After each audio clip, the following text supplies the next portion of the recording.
Well, folks, welcome back. Today we are going to be taking a look at the best case scenario for the Democrats in the 2026 Senate election. Now, as we know, just by how the map is for this election and the 2028 midterm or presidential and Senate elections, Democrats are in a very, very bad position. They just do not have a lot of seats where they can go on the offensive to work with. They're going to be stuck defending a lot of vulnerable Democrat seats. But before we get into it, drop down below, hit that subscribe button, and make sure you never miss another video from us again in the future. So let's go through and we're just going to lay out where are the safe seats on the Democrat and the Republican side so we can really get down to those seats that are really going to matter. Now, for the Democrats, obviously Oregon, Colorado, New Mexico, Illinois. I'm going to go out on a limb and say Virginia is a safe seat. Massachusetts, Rhode Island, New Jersey, Delaware, I'm going to say are all safe seats for the Democrats. For the Republicans, Idaho, Montana, Wyoming, South Dakota, Nebraska, Kansas, Oklahoma, Texas, Alaska, Arkansas. Let's just get all these in here. So, as you can see, just looking at the map, just after you have the safe seats in for the Republicans and the Democrats, we can already see that the Republicans have a one-seat majority, which means there is almost no chance that the Democrats can take control of the Senate in the 2026 Senate elections. Where would they need to go on the offensive? If, like, outside of this, if they really wanted to flip this, where would you look at going? I would have to say Texas, Alaska, maybe Ohio. And it's like, this is a stretch here. We're like talking of like less than 1% chance of this happening. But it's like Alaska is safe for me. Texas. The only reason I say Texas, John Cornyn, there have been some possibilities that he may be primaried. He might get a little beat up during the primary process. And we know there have been competitive Senate races and statewide races in Texas in the past with people like Beto O'Rourke. But ultimately, the Republicans have always seemed to prevail in those elections. You look at Ohio, you have John Husted, who's running to get a 6-year term. He was the previous lieutenant governor. I just have a hard time seeing, unless you have someone like a Sherrod Brown or a very, very popular Democrat in the state of Ohio running. Even then, I think it's a stretch to say. I think it'd be a close election, but it's still a stretch at that point to see Ohio going that way. So we can confidently say the Republicans are going to have at a minimum 51 seats in this election. Now, if we're looking at lean seats, what are the seats that I would consider lean? I'm going to consider Minnesota, New Hampshire to be lean. Those lean seats, and along with, for the Republicans, the Democrats are lean for the Republicans in Maine, and I'm going to say lean for the Republicans in Georgia, just based on where things are. So if you're after the lean, it's like you really have, and Georgia's going to be tough.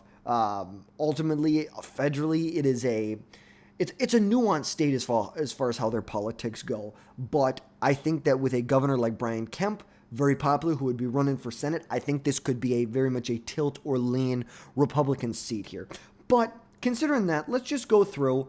Let's look at each of these swing states or these toss-up states here, and what would need to go right for the Democrats to just have a 2-seat margin below where the Republicans are to get to 49 seats. It's a long stretch. But what would they need to do in each of the states? So obviously, we know right now 53-45. It's actually 53-47 because you have Angus King and Bernie Sanders who do caucus with them. But let's start off first in Minnesota. What would need to go right for the Democrats to win in Minnesota in this seat to maintain it? Obviously, Democrat Senator Tina Smith is not running for re-election here.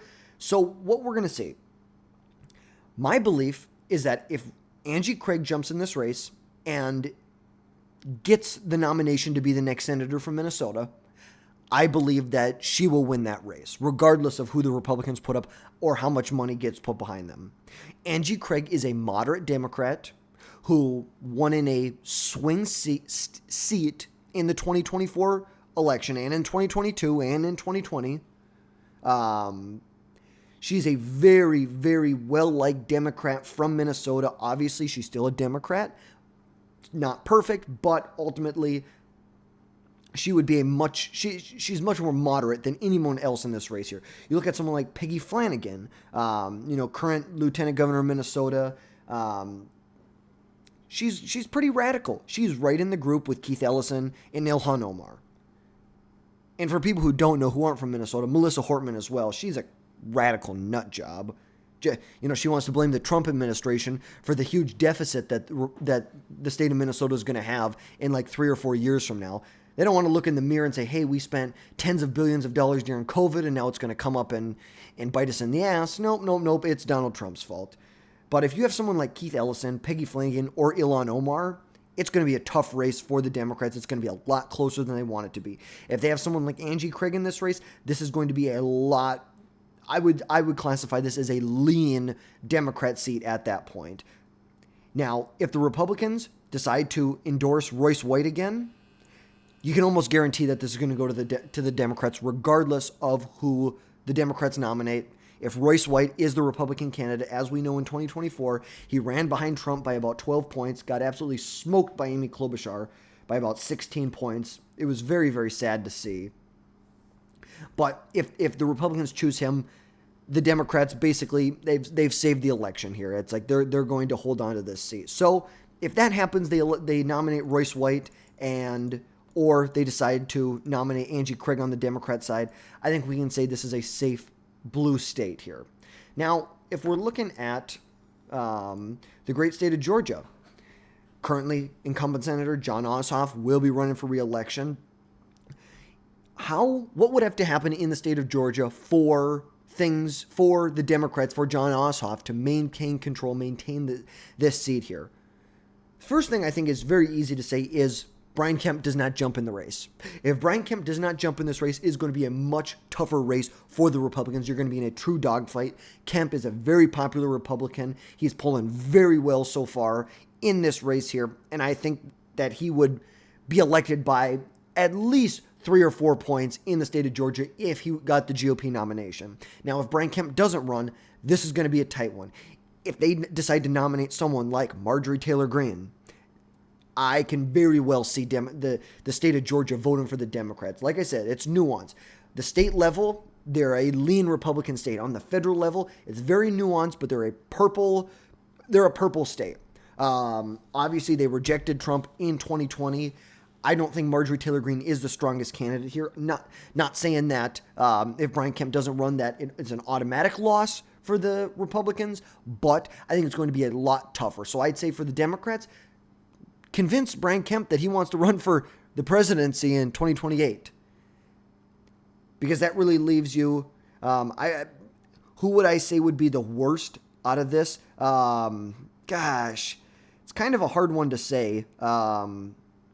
But I'd probably say Marjorie Taylor Greene would be the worst candidate for a statewide office like this. So for the Democrats, hope the Republicans nominate Marjorie Taylor Greene. That will keep the seat for the Democrats, most likely. Maybe she could win. I'm not completely ruling it out. I'm just saying she's not the strongest candidate for that race. Looking at North Carolina now, or I guess Michigan, since that's the one I clicked on here. If you're looking at Michigan, what do the Democrats need to do, or what can the Republicans really mess up on in order for the Democrats to win? First of all, I think that if the Republicans are going to really screw this race over, they're not going to nominate, if they don't want to win this race, they're not going to nominate Mike Rogers or John James. Those are the two strongest candidates in the race here. If really anybody else, it still will most likely be a close race, but if someone like John James or Mike Rogers is not leading that ticket, I think it's going to be a very, very tough election for the Republicans, and you could easily see a Democrat winning by a point or two in the state here. Now, on the Democrat side, we have Pete Buttigieg, Haley Stevens, Mallory McMorrow, I think is how you say her name. I would say for the Democrats, nominate someone like Rashida Tlaib. That's going to screw you guys over. That's really going to screw you guys over. But if you guys want to win, I hate to say it, but I think Pete Buttigieg might be the strongest candidate in this race here. I really, really hate to say that. Or maybe, I don't know how to say her last name, Dana Nessel, who is the current Michigan Attorney General. She is pretty popular in the state. I think that would be a good choice if the Democrats want to win this election here. So if the Republicans mess up and the Democrats decide that that's not, they nominate a good candidate like a Pete Buttigieg or the current AG in Michigan, could very well see this going to the Democrats. Now, if you're looking at North Carolina, oh my gosh, obviously I want to talk about North Carolina, but we'll go to Maine here. I think this is going to be a tough race federally. This is a lean blue seat. On the state level, though, or at least on the Senate level with Susan Collins, what would have to happen for the Republicans to lose this seat? A, she would need to not be well funded. The National Senatorial Republican Committee already said that they're going to be funding this race very heavily, very, very heavily. But if those funds aren't there for her, and if she decides to really fall into lockstep with President Trump, she is popular in Maine because she is a check on the Republican Party. There are things that she will not follow through on that are pretty core beliefs in the Republican Party. If she decides to abandon those beliefs, which I don't think is going to happen, but if she ever did and she was still the nominee here, I think that would be very, very tough for her. If she was a true MAGA, America First Republican, it's going to be tough to win in that state. And depending on who could run, potentially Janet Mills, who is a popular governor there, and Jared Golden, who is a representative there since 2019, won in the 2018 midterms. He could also be a strong candidate there. Ultimately, Susan Collins would need to do a lot. She would really need to screw herself over because she's been in office there since 1997, while I don't believe that they have voted for a single Republican in a presidential election since that time. So she would really just need to not be a check on the Republican Party, be in lockstep with the Republican Party, and I think that would hurt her in the state of Maine in her reelection campaign, and also if she didn't have the proper funding. We could easily see that jump over. And you know what? I had New Hampshire. I'm not very fond of that. But let's go to North Carolina. This one's a little tricky. Right now you have current incumbent Senator Thom Tillis, who is running for re-election here. There have been some potential that maybe Laura Trump might jump in this race. She's originally from North Carolina, currently lives in Florida. She was the former co-chair of the Republican National Committee. And now I believe she has got a spot on Fox News on the weekends. Thom Tillis has been censored by the local Republican Party there for some of his positions that he has taken, which could hurt him. It could very, very well hurt him in the state of North Carolina. And the Democrats are most likely going to nominate Roy Cooper, a very popular former governor from North Carolina. He won at the same time when Trump carried North Carolina. Roy Cooper was able to win the governor's race in both of those elections. So, and then, in 24, a Democrat was elected to the governor's mansion when Trump won the state. Now, granted, there's some issues with the Republican candidate for governor in 24, Mark Robinson, we'll just kind of leave it there, but some of the issues that he had. So I think in order for the Democrats to win this seat, I think there needs to be a bloody battle in the primaries between Laura Trump and Thom Tillis. And if there is a big group of the Republican Party, even if it's just a 10%, 15% block that refuses to support Tillis, even when you get to the general election, I think that could ultimately very much hurt. And if they continue down the path they are, obviously this has always been a close race. Thom Tillis, it's always been a very, very close race for him. Look at this, by like a point and a half, and then here by like a point and a half again. He knows what it's like to run in tight races. So I'm not very worried about him right now. But if Republicans don't have the proper funding here, and if Thom Tillis, continues to alienate some people in the Republican Party when you're working on small margins, slim margins like they have here, even 10% of the electorate base that decides not to vote for him or just chooses the couch. They choose to just not vote because they don't really like either candidate. That could be something that is very deadly for Democrats. But even in the worst case scenario for the Republicans, best case scenario for the Democrats here, they don't take control of the Senate. And 2028 does not look any better for them. This is the best case scenario for the Democrats that we could see. But ultimately, how do I feel like this is actually going to end up? I believe Susan Collins will maintain her seat here in the great state of Maine. I believe Brian Kemp will run and will win the Georgia Senate seat. Michigan, this is where my true toss-up is. This is a true toss-up. Minnesota, ultimately, as much as I'd love to believe that the Republicans are going to figure it out in the state, I think this is still a Democrat state. They're going to vote for a Democrat, even if it's a crazy Ilhan Omar, Keith Ellison, Peggy Flanagan. And then when it comes to North Carolina, I do believe Thom Tillis will sneak this one out. He's run many, many close elections. President Trump is in power, but like we've said before, a lot of this has to do, how is President Trump going to deliver over the next 4 years?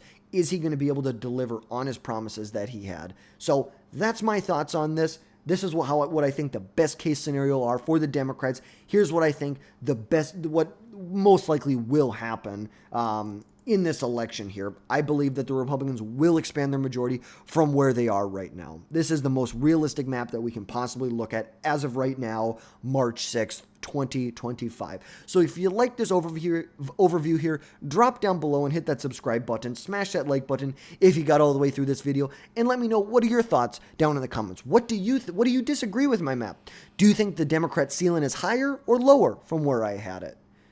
We'll catch you next time, folks.